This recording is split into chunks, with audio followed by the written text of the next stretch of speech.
Alright, I gotta hook my mic up so I can get some better sound attached to this thing, but right now I'm trying to get into the vlogs again.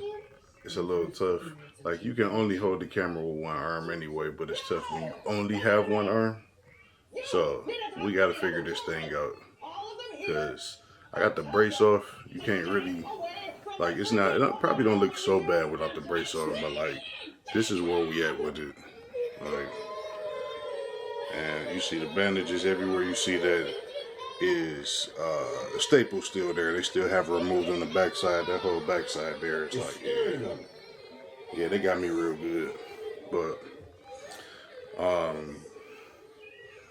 story coming soon. It could have been a whole lot worse. So I know a lot of people was kind of wondering what was going on. The last couple of drops I had came from the Patreon episodes that we were doing before. Not a whole lot I want to say about that, other than you think you on to something and then you find out it's nothing. So we keep moving. No big deal. I've been in this thing for years now. I just keep pivoting. I think life is always reminding me that I need to get back to what I'm supposed to be doing anyway. So, you know, that's just another friendly reminder through a little bit of pain and trauma. I wouldn't say tragedy, but definitely trauma. Stay tuned.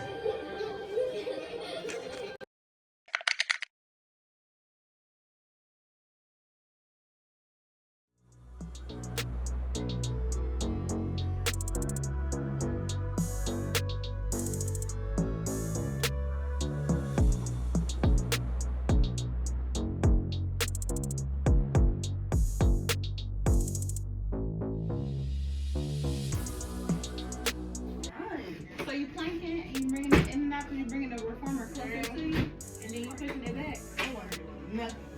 That's what I be talking about, and I ain't even pregnant. So I ain't never been this fat in my life. Me and Aunt, when I tell you, me and Aunt be throwing down. One time I got so mad at him. I think I be depressed. I was like, I'm pregnant, he pregnant. So I think one time, what was that, April or Kyrie? You had already ate. We were supposed to go to the doctor and then go out to eat. And then you was like, I already ate. That was with Kyrie. Yeah, that was a while ago. That was Kyrie. I was so mad at him. No, I'm like, you supposed to, this is our routine. We go to the doctor and then we gonna eat. And then I have my mama eat without me. You. I be like, this girl, and she's like, well, I don't eat dinner past a certain time. I be like, well, but I didn't ask you that. Like, she really don't. If she start getting weird, like, or she'd just have a bowl, a bowl of cereal. What's wrong with you? That's not dinner. That too, though, if you remember. Yeah. Granny loved what you had for lunch, Granny? Oh, I had a bowl of cereal. Man, I don't know what that is. It just fell, but it looked crazy. They got your boy in here, handy capable. Trying to get y'all a good look, because I can't move my arm like I want to. But look at all of that. Like, what is that sticking out of my arm, man? I can, like, sort of lift it.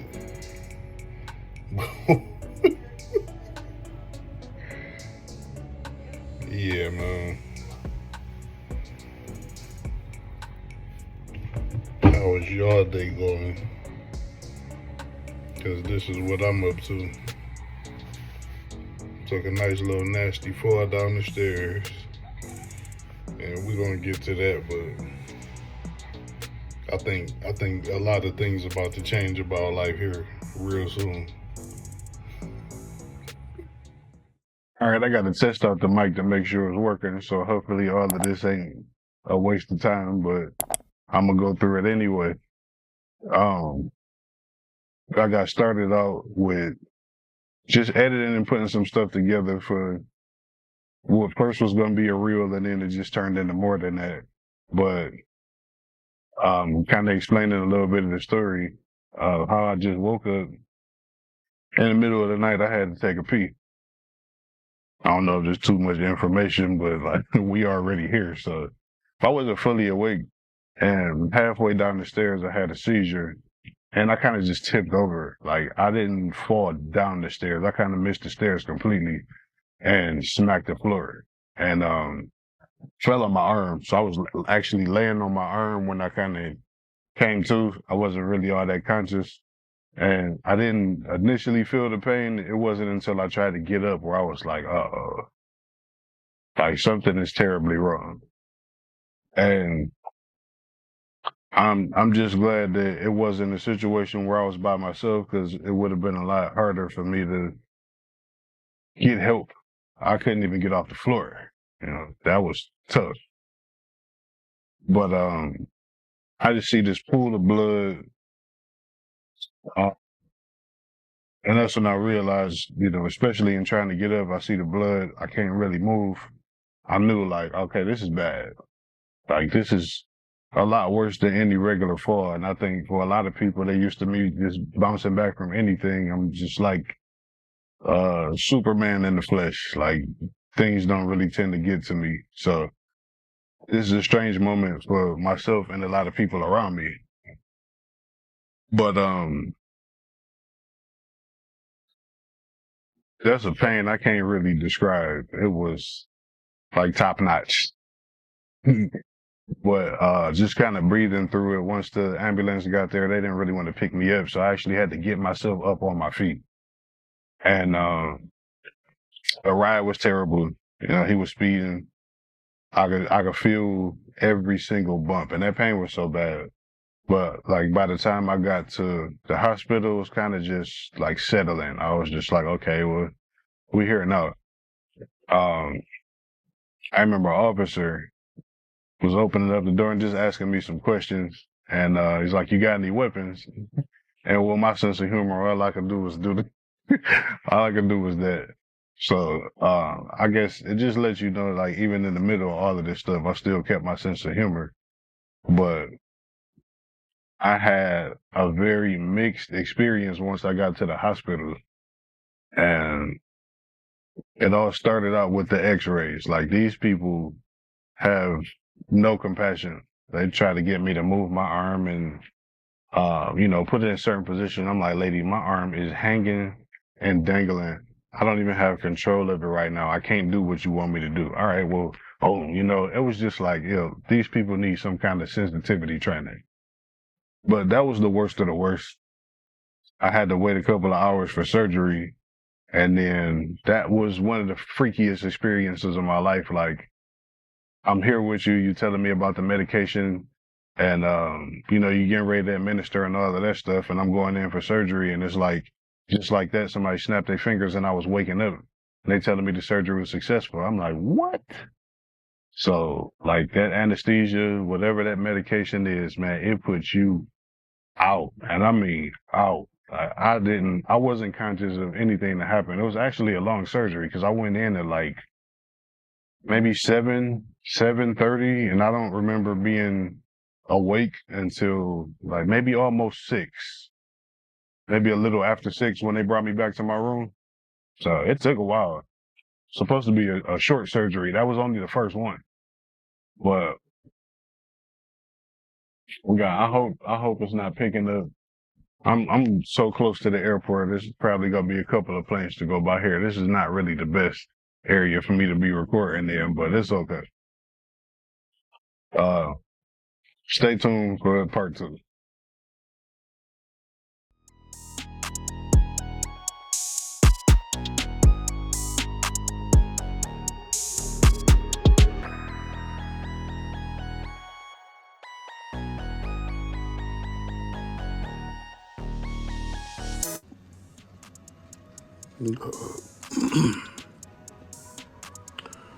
I'm about ready to kill one of these people right now, man.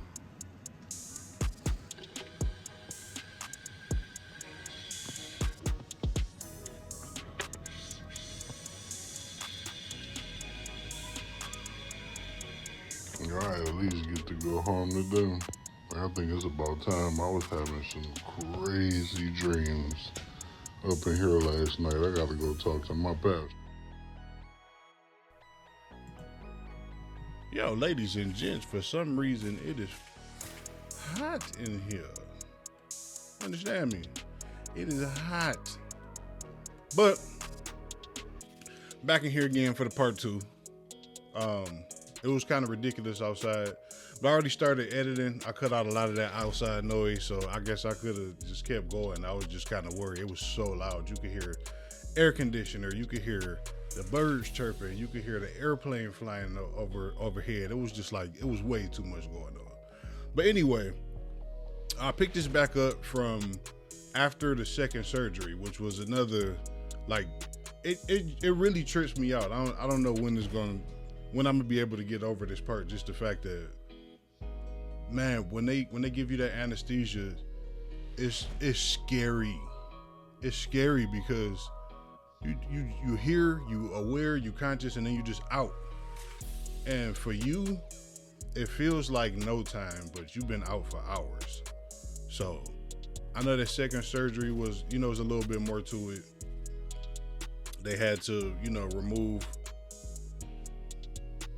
I don't even know what you call them, but whatever they had inserted into my arm that was just keeping it in place at the time before they could actually do the surgery.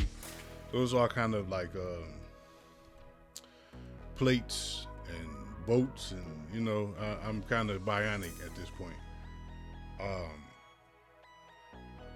I was treated like really well up until that point, but things got real interesting in the hospital after the second surgery, and I was heavily drugged. I mean, Tylenol was like the least of it. I was on Oxy and fentanyl. Fentanyl had my heart racing so fast, like that almost caused a problem. So I actually refused it. I didn't take no more of that. I'm like, look, whatever's going on with this drug, like, I don't want to die from just trying to reduce the pain. I'm cool. I'll be okay. Because, like, whatever I'm registering is really not that serious anyway. They always come in and ask you, like, what on the scale of 1 to 10, what's your pain? For the most part, it was like around a 4 or 5 for me, which was like, I guess they just used to like big babies being in the hospital is always crying or whatever.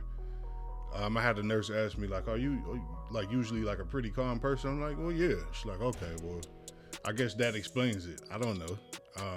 I keep saying the worst of the worst is what happened first. After that, like, it's not a big deal. I can't really like give you whatever it is you're looking for. It does not hurt that bad. I already felt the worst of it. So, we can keep it short. As far as this part, just that was the start of my recovery. I was up in the room, really just looking at myself like, wow, like this is real life right now. This actually happened. And so from that point, it was really just about trying to figure out, like, what does my life look like from this point forward? Obviously, a lot of y'all know I even had a vlog up about I've been a driver since 2010, so that's been a big part of my life. My foundation in adulthood, my livelihood, my way of providing for the family, and it's like, now what? This is like a reset period in my life. There's a certain amount of time I won't be able to drive at all. And then after that, who knows? I really can't speak for the future, but that's just one of those things where it's like, okay, life is taking a change, obviously. But while I was in the hospital, I was really thankful for all of the people that showed up. They packed the house. There was some times where the nurses was a little bit like scared to come in the room because there was just so many people in there. So, to all of my people that showed up, I appreciate y'all. Y'all really showed up at a time where I needed some support, which I really don't ask for in most situations. But I mean, everybody understood like severity and also how much worse it could have been. Honestly, there's so many things that could have happened that could have made this situation even worse than like what it is. I mean, the fact that, like, you see, I already got like a decent amount of mobility in my arm. I did say I take it as a challenge that, at least right now, the timetable for recovery is a year. I don't see that. I don't see it taking me nearly that long to fully recover, but who knows? I don't know. It's like, that's the warrior spirit in me will not allow myself to take that long to recover from this injury, but we'll see. I did mention in one of the recordings while I was in there, like, it's just, I started to have some really strange dreams. So I was waking up like, man, I don't know what's going on. I don't know if it's just the energy of the hospital or whatever, but I need to get out of here. Like it's getting kind of crazy for me. And like the night shift, I had like a different crew once the weekend came around. Some of these people, they need to go back to school. Like I don't know if like from this angle I can get y'all to see it, but like you can see here, like all of these attempts they made. My IV came out, and you know my nurse, obviously she was newer. She was scared to do it. She only tried one time, and then brought in some other people that just like, it was so frustrating watching them just tear into my arm and my veins and still not get it right, and they blowing up veins. It was like, oh my God, like please get me out of here. A nurse that didn't have the right pad for taking my blood pressure, so it was registering a lot higher than what it actually was. It was like, okay, at this point, I need to go. Like, this is getting crazy. It's taking a turn. I had the heart monitor on. Like, all of this crazy stuff that was going on. It was like, okay, why is it that when this nurse comes in, she gets like a much more reasonable blood pressure? And like, eventually we figured out what the assistant was doing wrong. It was just like, man, I can't believe this is happening. But you know what? Like, I'm always grateful for being here. I said that in different appearances. I say that all the time. Like, the things that I've been through just in the last calendar year, it's been so crazy. The fact that I don't think I ever posted here on the channel, but like I had a nice nasty accident in the car. It's like I got up, I had like a lump on my head, but I got up and walked away from that without like much damage. You know, everybody walked away from that, which was like the best blessing. You know, all of the material things could be replaced. The fact that I've been like just escaping some situations. I had my truck off the road over in the ditch, and I was able to get myself out of that. That was in the snow. That was one of the last days that I worked. It was just like, man, it's too much going on. I don't like the way this is headed. I don't like all of the things that I've been up against, and then, you know, working for a company that was just like not concerned about the well-being of the drivers or anything. It was just about the load. It's like, all right, you don't care about me at all. You literally let me go out here and put my life on the line in more ways than one. Like, I'm out of here. You know, there's no respect, there's no love, there's no more me. I'm gone. Like, I promise you, you will not see me again. And we talk about those themes. That's just one of those things I'm learning to do in my life, is just walk away. It can get much worse if you don't heed the warnings. Like, it's time to go. So even when it comes to driving, it might be time for me to go, like, all together, because, you know, this stuff is getting crazy. You know, once the seizures really started to pick up, it scared everybody, where they're like, oh, you know, what if it happens while you're driving? You know, all right, like, it's reasonable. You know, I don't want people worrying about me all the time, but I understand. So obviously you can see at this point I'm back home. At this point now, it's really just it's been about recovery. I had to take a couple of mental days just to get used to only having one arm for a little while. I really didn't have much use of the left arm after the surgery. It was really kind of tough. I was in so much pain. Obviously they sent me home with more drugs, but I didn't even take those all the way up into the deadline. It's like, we got to figure out. And I had some challenges from like one of the surgeons and one of the doctors, just to kind of push myself a little bit more each day, which has really helped me. I don't want to handicap myself even more and make the process take longer. So I am doing some things to, you know, get the mobility back, get myself as close to normal as I can possibly be. But yeah, we had to rearrange some things in the house and try to just find a comfort zone and get me back to some semblance of normality.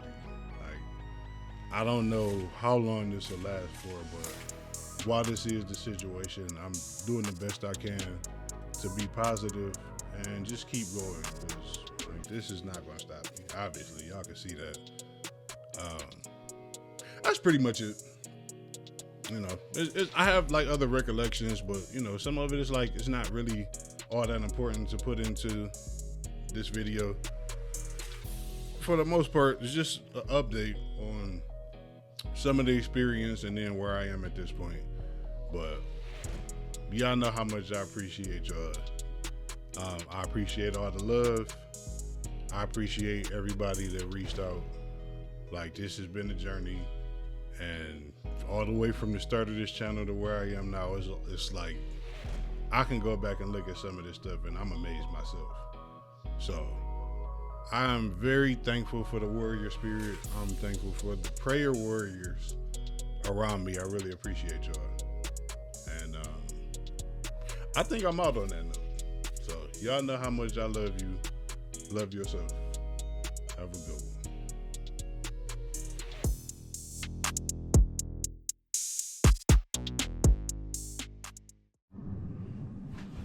Hey, y'all are here with me. I'm in here sweating, trying to get ready. First of a few big days, I'm supposed to get the staples taken out, so I'm very excited about that. Hopefully that's gonna open up a little more mobility, because I can feel the staples in my arm. You can literally see them. Like, these pads they put on my arm, they're starting to come off. So that's kind of crazy. But let's see if I lift my shirt up, I can show you what I mean. I don't know if I'll be able to do this, but see if I can find some type of help.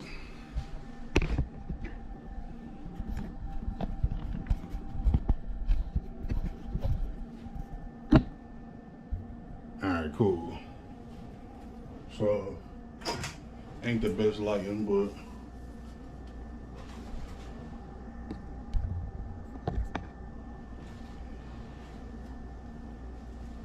y'all see that?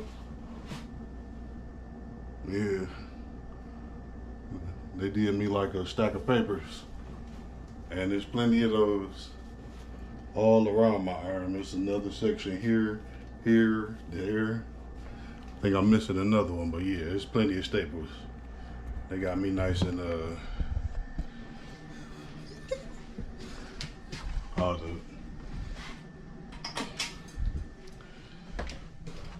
they got me nice and put together.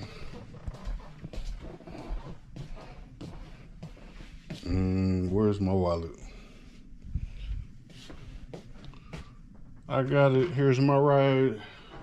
Gotta go outside.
And first appointment down, that went well.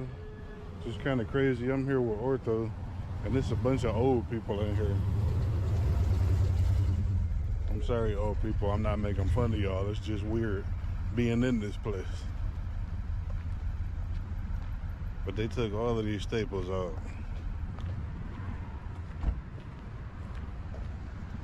I feel renewed and refreshed. So, apparently the good time is just gonna keep rolling because I got home and we don't have no power. Power's out like down the block. It's a whole area affected. It's a couple of areas now that I'm looking at the map. And I don't even know what for, but like, of course,